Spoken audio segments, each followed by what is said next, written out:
Much of my fight style has been based around figuring out how to defeat Muay Thai fighters. Today I'm going to share with you some insights I have learned throughout the past decades of training with these guys, but generally getting the better of them. There's just something about the borderline between our two provinces. I live in British Columbia.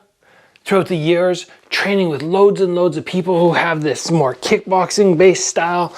And then over in Alberta, the next province, where they're really into this. And because in my early career, I was often facing people from the next province over, I fought these Muay Thai fighters over and over and over. And then when I made it to K1, I fought Lerdsila. And then when I moved into Glory, I fought a Thai fighter who had a very, very good, scary record, defeated pretty much all of them. Now that's not to say that my style is something super special, which allows you to defeat all the Muay Thai fighters. No, there are many crazy, scary, good Muay Thai fighters out there who would give me a super hard fight. But still, I know all the Muay Thai fighters I defeated, if I would have done these mistakes, these things against them, they would have beaten me instead of me getting that victory. And if you guys have seen me fight before, you like my fight style, you like what I bring to the ring, you want to be a little bit more like me, you gotta jump on the courses, my strike ready courses. We got the offense, the defense, and the takedowns, all big parts of how I craft my fight style and what has allowed me to win these belts behind me. I'm gonna throw a link down below. You can head over to Strike Ready Combat and grab those courses today to start leveling up those striking skills. So like in many areas of fight sports, if you have people who excel at one area, you don't want to fight them like that. So, one of the big mistakes that people make against a Muay Thai fighter, whether they're from Thailand or a foreigner, but one of the many mistakes they make is not laying multiple hands once they make the entrance. So if I'm here and I decide, okay, I'm gonna get past that kick range, I'm gonna deal with the front kicks, I'm gonna deal with the round kicks, I close that distance, I throw a single shot, and then I get back to here. Well, once again, next time I have to close distance, get back to here. We want to focus on letting multiple punches go. Once we've taken that energy, that effort, and that skill set to close the distance. It's very often about outboxing a Thai fighter. Therefore, you have to capitalize once you've moved in. You should be working constantly on the bag, on the pads, to work at least 4 punches. 1, 2, 3, 4 before you get your exit. Or even better, 1, 2, 3, 4, and then closing that distance, moving around, jamming them, but making sure obviously they cannot use their clench. Putting a frame in between while you wait for your next moment to throw another great combo. Another big mistake which I see people do so often when they spar or fight a Muay Thai fighter is they're gonna throw kicks. Absolutely, you have to. You can't come into a fight where legs are allowed and be going, okay, I'm just gonna throw hands. You've diminished your weapons too greatly. So yes, you wanna throw kicks, but the mistake that people make is doubling up on the same kick. So if I come in and I throw a round kick, and then a moment later, I throw a round kick, I'm gonna increase the likelihood by like 5, 6-fold that this guy is gonna catch the next one. Because Muay Thai fighters are great at catching kicks. If you manage to land one, but then you repeat it, oh man, they're gonna see it coming from a mile away.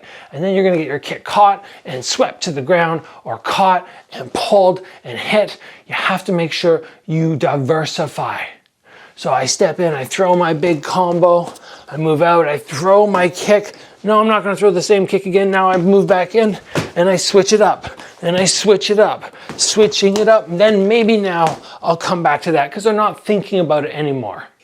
But don't be foolish and double up on kicks because these guys will have your number. The next mistake that I see many people make against the Muay Thai fighter is not giving them fear about moving into clinch range. Because of this guy, or let's say I'm the Muay Thai fighter, if I can just walk in and get to here and start blasting in knees, and I know this kickboxer or whatever other sport he's doing, I know he has no clinch, I'm gonna be so happy to be here. So this Muay Thai fighter wants to get to the clinch zone. How am I gonna stop him? Many people do not have the answer for that. They rely on footwork, they rely on just standing there and trying to muscle their way out. But there are two better solutions. Number one, as soon as this guy starts to walk forward, whether it be leading with a knee or just moving straight in, I give him a stiff arm, kind of like a long guard, right to the chest. Boom, to stop him. And then I can regain my distance. I can stop him and hit, I can stop him and kick, but I don't let him walk straight in. That's the first option to make sure he's not walking right into clinch zone. Option number two is as soon as they start to move in, I get my head off the center line and boom, I hit them with a big combo. If they're gonna walk within punch range, I've gotta hit them to make sure they can't close that further and get to their clinch range where I feel like I can't punch now. So it's all about you having those hands ready. You're ready to fire when you want, but you're also ready to fire when this guy moves in and bang, bang, bang, bang. And then you regain your distance. You need to have a reason or a method to stop this guy from just walking into the clinch zone and dominating. The final big mistake that I see people make is basically being a punching bag that is just getting beaten up by a baseball bat because they don't know how to deal with round kicks. Now, if you're a Muay Thai fighter and you see a round kick come, you're gonna catch it or you're gonna check it. But if you're not a Muay Thai fighter, like myself, you're gonna be moving around and you're not gonna have that in your head. You're gonna be thinking about different things. You're gonna have a different stance. So if you cannot utilize those other options, what are you left with? Well, you're left with an X block, cross block, whatever you wanna call it, the way the guys from the Netherlands do it. Boom, just like that. Now, once you have that down, sure, you've minimized the damage on this arm that's gonna get kicked because you reach across, you absorb 70–80% of the impact off this side, which isn't gonna get bruised. But after that, why are they going, I need to stop kicking? If this guy just cross blocks and I'm bang, moment later, bang. And I'm just going, oh man, this feels so good. Yeah, he's blocking with his arms, but it feels so good for me. And it looks better than this guy just blocking. So what do you have to do? You have to have the ability to fire back right off that block. I have two ways that I like to do it. Number one, I come off with the punches. I block, whichever hand's in the back, still protecting my head. I then, boom, fire in. Other side, I block, boom, I fire in. Alternatively, I block and I low kick. Or I block and I low kick. Doesn't really matter which side, you'll feel which one feels the best for you. If I block on this side, sure, I could come back to here. I can also ride that kick, boom, and come to their standing leg, which is not throwing the kick. Either is fine.